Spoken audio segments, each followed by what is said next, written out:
오늘은 5월 27일 수요일 날짜입니다. 신명기 24장 14절에서 22절 말씀 함께 묵상합니다. 신명기 24장 14절에서 22절 말씀입니다. 우리 한 목소리로 받들어 읽겠습니다. 공궁하고 비난한 품꾼은 너희 형제든지 내 땅 성문 안에 우거하는 객이든지 그를 학대하지 말며 그 품삯을 당일에 주고 해진 후에까지 미루지 말라. 이는 그가 가난함으로 그 품삯을 간절히 바람이라. 그가 너를 여호와께 호소하지 않게 하라. 그렇지 않으면 그것이 내게 죄가 될 것임이라.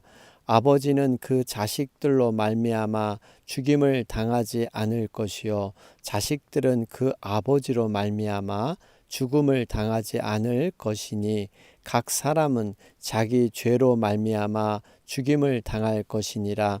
너는 객이나 고아의 송사를 억울하게 하지 말며 과부의 옷을 전당 잡지 말라. 너는 애굽에서 종 되었던 일과 내 하나님 여호와께서 너를 거기서 속량하신 것을 기억하라. 이러므로 내가 내게 이 일을 행하라 명령하노라. 내가 밭에서 곡식을 벨 때 그 한 뭇을 밭에 잊어버렸거든 다시 가서 가져오지 말고 나그네와 고아와 과부를 위하여 남겨두라. 그리하면 내 하나님 여호와께서 내 손으로 하는 모든 일에 복을 내리시리라. 내가 내 감람나무를 떤 후에 그 가지를 다시 살피지 말고 그 남은 것은 객과 고아와 과부를 위하여 남겨두며 내가 내 포도원의 포도를 딴 후에 그 남은 것을 다시 따지 말고 객과 고아와 과부를 위하여 남겨두라. 너는 애굽 땅에서 종 되었던 것을 기억하라. 이러므로 내가 내게 이 일을 행하라 명령하노라. 아멘. 우리 계속해서 21장에서 26장은 사회적인 규례에 대한 기록을 우리가 묵상하는 가운데 있습니다. 어제 말씀이었죠. 신명기 24장 1절에서 13절 말씀. 이혼을 악용하지 말고 또 배우자를 기쁘게 하라. 하나님께서는 성도의 그 거룩한 결혼 제도를 정말 서로 간의 사랑의 책임과 의무로 다하기를 하나님은 원하셨습니다. 그러면서 6절부터 13절 말씀이었죠. 정말 인격을 존중하고 가난한 자를 배려하는 것, 특별히 맷돌이나 그 윗짝을 전당 잡지 말고 겉옷을 전당 잡지 마라. 이런 가난한 자의 형편들을 두루 살피면서 그들에게 복을 베풀어라. 특별히 어제 13절 말씀에는요. 전당물을 반드시 그에게 돌려줄 것이라. 그리하면 그가 그 옷을 입고 자며 너를 위하여 축복하리니 그 일이 내 하나님 여호와 앞에서 내 공의로움이 되리라.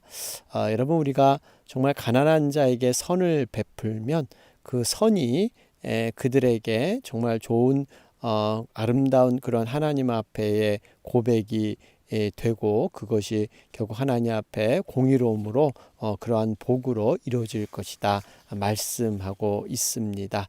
우리가 정말 이 가난한 자, 어려운 자들에 대한 배려와 이러한 사랑, 여러분 분명히 하나님은 모든 것들을 기억하시면서 반드시 좋은 것으로 이루어질 줄로 믿습니다. 자, 그러면서 오늘 이제 이어지는 말씀은 또 우리 사람을 대할 때 어떤 마음으로 대해야 될 것인가, 정말 약자에 대한 또 하나님의 그 원하심이 무엇인가 하는 것을 볼 수가 있습니다. 14절 말씀을 보니까요. 곤궁하고 비난한 품꾼, 이 품꾼은요. 성문 안에 우거하든지 객이든지, 그러니까 이방인과 유대인에 상관없이 이런 품꾼들을 학대하지 말며, 여러분 학대라는 것은 자기 멋대로 멸시하고 자기의 어떠한 그 소유물처럼 마음대로 하는 것을 얘기하죠. 물질의 소유에 따라서 사람을 이렇게 판단해서는 안 된다. 이러한 말씀으로 우리에게 주고 있습니다. 여러분, 현대 사회 또 인간 사회를 들여다보면요, 참 외모를 가지고 많이 판단을 합니다. 여러분, 사람들의 외모, 물질의 소유 여부에 따라서 여러분 귀천을 판단하는 것. 요즘 뭐 흔히들 이 드러나는 자동차, 타고 다니는 차가 무엇이고 입고 있는 옷이 무엇인가. 또 여자분들은 뭐 구두, 뭐 핸드백, 액세서리, 뭐 이런 명품, 뭐 이런 것들이 있으면 뭔가 사람을 달리 대접하는, 진정으로 내면을 보고 그 사람의 인격과 됨됨이를 보기보다는 겉으로 드러난 외모, 그 외모를 보고 사람을 판단하는 경향. 여러분 뭐 예전에 들려오는 얘기는 한국에서는 이 호텔에 가면 어떤 자동차를 타고 가느냐에 따라서 이렇게 대우가 달라진다 그러죠. 여기서 또 나아가서는 뭐 이제 고급 자동차 중에서도 이 번호판을 보고 이 번호판이 강남의 번호판이냐 강북의 번호판이냐 뭐 이거에 따라서도 달라진다. 여러분 이건 참 우리가 참 조심해야 될 부분입니다. 여러분 외모를 가지고 판단하는 건 하나님이 원하심이 아닙니다. 왜냐하면 하나님 편에서는 물질에 가진 자나 못 가진 자나 하나님의 형상을 따라 지음받은 사람들이기 때문에 존귀함을 받아야 합니다. 우리가 정말 또 이런 외모로 인해서 열등감을 가져서는 안 됩니다. 우리 안에 넉넉한 내면의 마음. 여러분 사람을 볼 때 그 사람이 어떠한 외모적으로 좀 못나고 어떠한 것을 갖추지 못했더라도 그 마음 속에 있는 깊은 내면의 아름다움, 그 정말 여유, 그 베푸는 그러한 능력들, 뭐 이런 것들을 보면요, 참 우리가 마음이 감동을 받습니다. 그래서 우리가 정말 이 물질에 대한 외모에 대한 부분들을 우리가 잘 내려놓는 것, 여러분 이것이 하나님의 그러한 뜻하시는 마음인 줄로 믿습니다. 우리의 원래적인 인간의 그런 존귀함이 물질로 인해서 그로 인해서 타락하고 또 물질의 어떤 유무에 따라서 사람의 판단을 받는 것, 여러분 이것은 바람직한 것이 아니다 하는 것을 분명히 말씀하고 있습니다. 그러면서 15절에 이 품삯을 당일에 주고 해진 후에는 미루지 말라. 그 가난한 그 일꾼들에게는 그것이 굉장히 중요한 전부일 수가 있기 때문에 만약 그들이 하나님께 호소하게 되면 그것이 바로 우리에게 죄가 될 수 있다. 그렇기 때문에 경계하라 말씀하고 있습니다. 여러분 우리가 이 말씀 가운데 상대방의 입장을 먼저 생각해 볼 수 있는 것, 우리 흔히들 역지사지라 그러죠. 입장을 바꿔 생각해 보면 우리 모든 오해와 어려움이 다 풀어질 수 있는 입장을 바꿔 우리가 한번 깊이 생각해 봐야 합니다. 여러분 이 품꾼에게는 생활비 전부가 될 수가 있습니다. 이 부자 고용주 입장에서는 이것을 뭐 내일 주어도 상관없다 이렇게 생각할지 모르지만 입장이 바꾸어지면 굉장히 달라지는 것이죠. 여러분 이걸 볼 때 우리가 이웃 사랑 무엇인가를 다시 한번 돌아보게 됩니다. 거창한 것이 아니라 상대방의 입장을 먼저 생각해 보는 것, 그 형편과 심정을 헤아려 보는 것, 여기서부터 이웃 사랑이 시작되는 줄로 믿습니다. 여러분 이거 없이 그저 일방적인 사랑으로 나의 기준에 맞춰서 나의 형편에 맞춰서 내 방식대로 사랑한다면 여러분 이것은 사랑의 횡포입니다. 맹목적인 사랑. 여러분 사랑에도 기술이 있다 그러죠. 분명히 전달해야 될 방법이 있습니다. 그것을 상대방이 그 사랑을 느낄 수 있도록. 여러분 이런 맹목적인 사랑은 집착에 가깝습니다. 여러분 우리 그 형편과 심정을 다 헤아린다는 것, 상대방의 입장과 처지를 헤아린다는 것 얼마나 중요한지 몰라요. 우리 과거에 좀 우스운 이솝 우화가 있죠. 학과 여우 친구 간에 집에 초대를 했습니다. 음식을 대접하는데 학은 평상시대로 자신이 먹는 대로 긴 유리병, 꽃병과 같은 유리병에다가 식사를 대접하죠. 결국 여우는 하나도 먹지 못했습니다. 화가 난 여우가 이제 학을 초대합니다. 평상시 자신이 먹던 대로 여우는 접시에 음식을 제공하죠. 그랬더니 학이 긴 부리의 입으로 하나도 먹지 못하는, 여러분 어떻게 보면 참 우리가 이렇게 대접한다고 하지만 불편한 관계, 불편한 위치에서 이렇게 대접하는 것, 예수님께서도 분명히 겉옷을 벗으시고 수건을 허리에 동이시고 발을 씻기셨습니다. 겉옷을 입은 채 이렇게 우아하게 뭔가 높은 위치에서 섬기는 것이 아니라 그들과 동등한 마음으로 내려앉아서 함께 종의 모습으로 섬기는 것, 여러분 이것이 진정한 이웃사랑입니다. 예수님께서도 바로 이러한 진정한 사랑을 실천하셨습니다. 제자들을 사랑하시되 죽기까지 끝까지 사랑하시니라. 여러분 예수님이 십자가에 달리시기 전날의 고백입니다.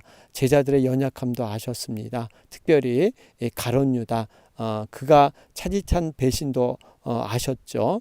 칼을 품고 있는 그 가룟 유다를 뜨거운 가슴으로 이렇게 품으면서 맞이했던 예수님의 모습, 이 제자들이 뿔뿔이 흩어질 걸 다 알고 자신을 배반할 것도 다 알았지만 원망하거나 탓하지 않았습니다. 철저히 제자들의 그 연약함을 알았기 때문에 그 입장에서 사랑하신 예수님의 사랑의 모습, 우리가 본받아야 될 진정한 사랑의 모습이 아닌가 생각하게 됩니다. 자, 그러면서 16절 말씀을 보면 아버지는 그 자식들로 말미암아 죽임을 당하지 않을 것이요 자식들은 그 아버지로 말미암아 죽임을 당하지 않는다.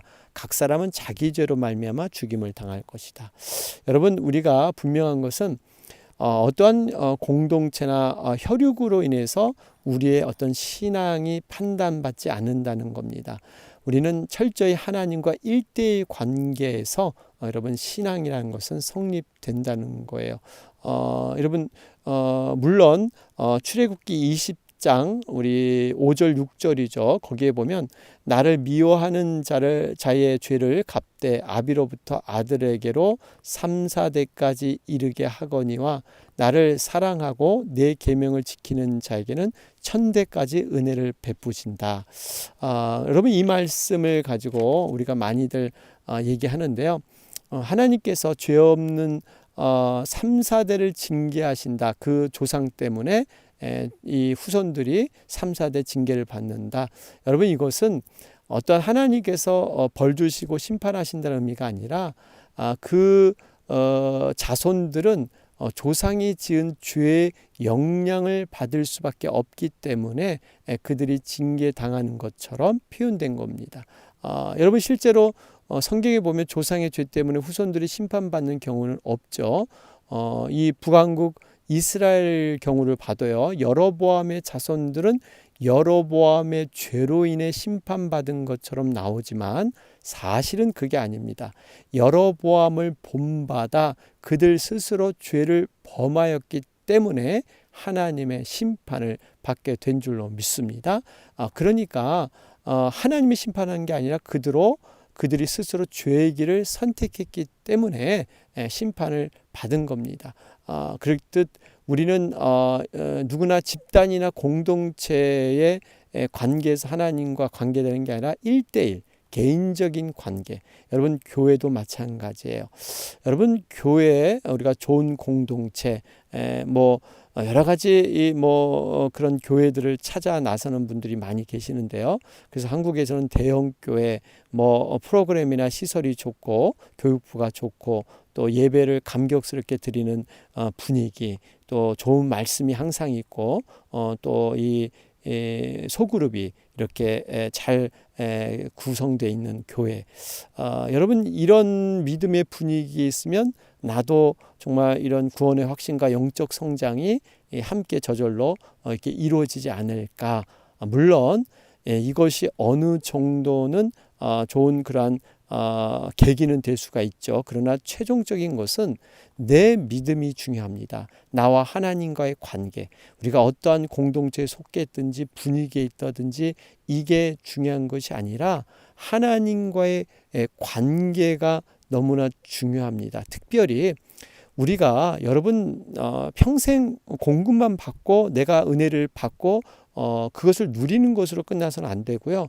우리의 궁극적인 것은요.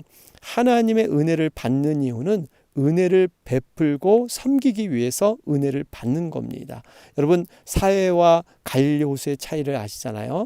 사해는 그저 공급된 물만 받아서 그 물이 다 썩어졌습니다. 아무런 생명이 살 수 없습니다. 그러나 갈릴리 호수는요, 헬몬산, 그 하나님의 양식이 흐르는 그 눈에 녹은 물을 담아서 아래로 흘려보내는 여러분 그렇기 때문에 갈릴리 호수는 늘 깨끗하고 건강한 바다로 이렇게 남아 있죠. 결국에 우리가 은혜를 평생 동안 갈구한다. 여러분 은혜 갈구하는 것 참 의미 있고 중요한데요. 그 은혜를 갈구해서 내가 은혜를 받았으면 그 은혜를 나는 어떻게 처리하고 있는가? 그 은혜를 정말 진정으로 남에게 흘러보내고 있는가? 아니면 그저 은혜만 쥐어 잡고 살기 위해서 여러분 이게 어린아이 신앙이죠. 나만 계속 끊임없이 하나님께서 은혜를 줘도 목마른 듯이 끊임없이 그것을 채우려고 사는 것. 여러분 이것은 결국 사해처럼 썩어지고 또 우리가 결국 죽을 때 결국 아무런 하나님 앞에 아름다운 그런 흔적이 없이 그냥 죽을 수밖에 없는. 여러분 그렇기 때문에 은혜를 사모한다는 것은 반드시 은혜를 흘려보내겠다는 그런 전제가 있어야 될 줄로 믿습니다. 특별히 하나님 앞에 내가 쓰임받고 있다는 그 자체가 은혜를 흘려보내는 통로가 되고 있어요. 하나님을 위해서, 영혼을 위해서, 또 주님의 몸된 교회를 위해서 내가 어떠한 일이든 쓰임받고 있다는 것. 여러분 은혜를 정말 이렇게 받는 것은 쓰임받기 위해서, 그래서 이것을 흘려보내기 위해서. 그래서 여러분 내 자리가 정말 하나님을 정말 이 사역을 감당할 수 있는 자리, 여러분 이 자리가 복된 자리인 줄로 믿습니다. 우리가 이러한 하나님의 영적인 원리를 가지고 우리가 은혜를 사모해 나가야 합니다. 자, 그러면서 여러분 17절 18절 말씀 보세요. 결국 은혜를 아는 자가 은혜를 베풀 수 있다는 것을 말씀하고 있습니다. 17절에 보니까 객이나 고아의 송사를 억울하게 하지 말며 과부의 옷을 전당 잡지 말라. 그러면서 이렇게 할 수 있는 것은 18절에 설명하기를 너는 애굽에서 종되었던 일과 내 하나님 여호와께서 너를 거기서 속량하신 것을 기억하라. 이러므로 내가 내게 이 일을 행하라 명령하노라. 그러니까 17절을 이렇게 할 수 있는 이유, 이스라엘 백성들이 할 수 있는 이유는요, 애굽의 종된 생활, 노예 생활을 해봤기 때문에 얼마나 그 밑바닥의 인생이 힘든가를 체험했기 때문에 그 은혜를 알기 때문에 그 은혜를 베풀어라 말씀하고 있는 줄로 믿습니다. 여러분 은혜를 정말 받았던 기억들, 여러분 올챙이 시절, 개구리가 되면 올챙이 시절을 다 잊어버립니다. 올챙이 시절에는 그저 정말 작은 것만 해도 은혜고 감사였는데 개구리가 되니까요 어느덧 올챙이를 무시하고 이젠 다 그런 시절을 잊어버리게 되죠. 여러분 이렇게 하지 말라는 겁니다. 우리 이 변화된 삭개오를 보세요. 자신의 소유의 절반을 가난한 자들에게 주고 자신이 토색한 재물에 대해서 4배로 갚는 결심. 여러분 그 은혜 받은 자의 모습입니다. 분명히 변화된 삶을 사는 것이 바로 그 증거입니다. 우리가 이것을 보면 은혜를 받았다는 것은 결국 뭘까요? 내 감정이 어떠한 내 마음이 정말 하나님께 가까워지는 것처럼 이렇게 느껴지고 여러분 여기서 끝나는 게 아니라 은혜를 내가 지금 얼마나 남에게 끼치고 있는가. 나를 통해서 정말 이 하나님의 살아계심이 증거되고 나를 통해서 정말 하나님의 형상이 이렇게 새겨져서 다른 사람들이 정말 느끼기에 하나님의 모습, 하나님의 말씀이 나를 통해서 전달될 때 비로소 그것이 은혜가 있는 줄로 믿습니다. 여러분 그렇기 때문에 우리는 분명히 은혜 받은 자는 은혜를 흘려보내야 되고요. 때로 반대로 상처를 왜 우리가 고난의 과정을 왜 겪어야 할까요? 이 고난과 상처를 통해서 치유할 수 있기 때문입니다. 헨리 나우엔의 말처럼 상처받은 치유자. 여러분 치유자 중에서 가장 권위 있고 가장 잘할 수 있는 분들은요, 그 상처를 입어본 사람입니다. 여러분 그렇지 않겠어요? 경험해 본 사람이 가장 그 어려움을 잘 알기 때문에 나중에 하나님께서 이 상처받은 치유자로 세우기 위해서 우리에게 때로 고난과 때로 그런 상처도 허락한 줄로 믿습니다. 그러면서 19절부터 21절 말씀을 쭉 보면요, 여기 보니까 19절에 이렇게 모르고 곡식을 벨 때 한 뭇을 밭에 잊어버리거든 그거 다시 찾지 말라는 거예요. 왜냐? 나그네와 고아와 과부를 위해서 남겨두라. 20절에도 감람나무를 떤 후에 가지를 다시 살피지 말라. 남은 것 바로 가난한 자를 위해서. 포도원도 21절이죠. 포도원에 포도를 딴 후에 남은 거 있으면 그냥 남겨둬라 말씀하고 있습니다. 여러분 이 객과 고아와 과부, 이 가난한 자들 배려하시는 하나님의 마음, 그 마음을 가지고 너희들 이런 것들을 남겨둬라 말씀하고 있습니다. 여러분 이 의미는 무슨 의미가 있을까요?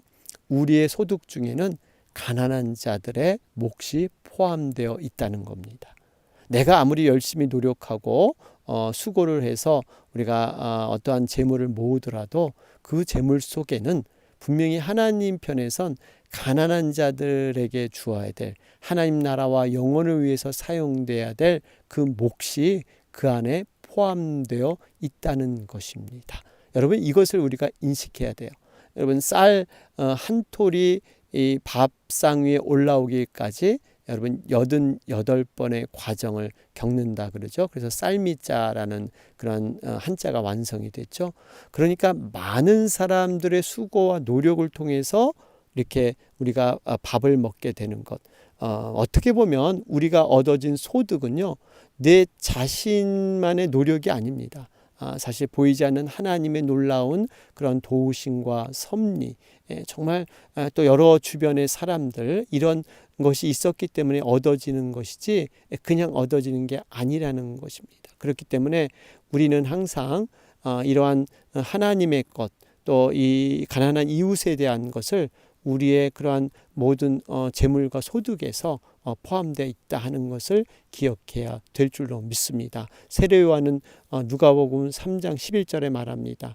옷 두 벌 있는 자는 옷 없는 자에게 나눠줄 것이요 먹을 것이 있는 자도 그렇게 할 것이니라. 여러분 분명히 우리에게 이런 은혜를 허락하신 것은 바로 그러한 원리 때문에 이것을 했다는 것을 볼 수가 있습니다. 여러분 유명한 일화가 있죠. 바로 간디. 간디는 안타깝게 크리스찬은 아닙니다. 그러나 그는 매일 아침에마다 산상수훈을 이렇게 읽어내려가면서 비폭력, 인도주의자로 살았죠. 그런데 간디의 유명한 일화가 있습니다. 그가 청소년 때 정말 좋은 신발, 새 신발을 갖고 싶었던 신발을 이렇게 샀는데 그것을 기차를 타다가 열차를 타다가 그만 급하게 타는 바람에 한쪽 신발은 놓고 한쪽 그 신발만 신고 이렇게 타게 됐죠. 그러면서 갑자기 기차가 떠나게 되었을 때 간디의 행동은 자기가 신고 있는 신발을 창밖으로 던져버렸습니다. 그랬더니 사람들이 의아하죠. 왜 그렇게 좋고 비싼 신발을 왜 제가 이렇게 밖으로 던졌는가? 그랬을 때 간디의 대답은 이것이었습니다. 어차피 내가 못 신을 신발을 그 신발을 던지게 되면 그 신발을 주운 사람이 그 신발도 같이 쓸 수 있기 때문에 신발은 양쪽 그 발에 사용이 되기 때문에 그래서 한 컬러의 신발로 사는 게 낫다 하기서 내가 던진 것이다. 여러분 참 간디의 이런 일화 참 의미 있는 얘기입니다. 우리가 어쨌든 정말 그 다른 사람을 먼저 생각하고 다른 사람을 이렇게 배려하는 것, 여러분 이것이 정말 하나님의 궁극적인 그런 모습이다 하는 것을 볼 수가 있습니다. 그러면서 22절의 결론의 말씀이 너는 애굽 땅에서 종되었던 것을 기억하라. 이러므로 내가 내게 이 일을 행하라 명령하노라. 우리가 과거에 어떤 자였던가 정말 올챙이 적을 항상 기억하라. 우리가 이민 처음 왔을 때 정말 낯설은 환경에서 막막했던 그러한 연약했던 우리의 모습들, 여러 가지 과거의 죄악 가운데 거했을 때 정말 나를 용서하지 못했던 이러한 처참한 모습들, 여러 가지 과거의 모습을 기억하면서 우리 다시 한번 하나님의 은혜를 붙잡고 나아가기를 하나님은 원하고 계십니다. 오늘 말씀 기억하면서 하나님 마음을 품은 사람은 약자의 처지를 헤아립니다. 하나님의 마음으로 오늘도 살아가는 여러분과 제가 되길 주님의 이름으로 축원합니다. 아멘. 오늘 수요일 날짜입니다. 이 땅의 모든 교회와 또 우리 후원하는 선교사님들 또 선교지를 위해서 함께 기도하는 날입니다. 여러분 간절히 기도해 주시기 바랍니다. 이 시간 다 같이 기도드리겠습니다. 주의 은혜라 주의 은혜라 이 자리에 서 있는 것을 주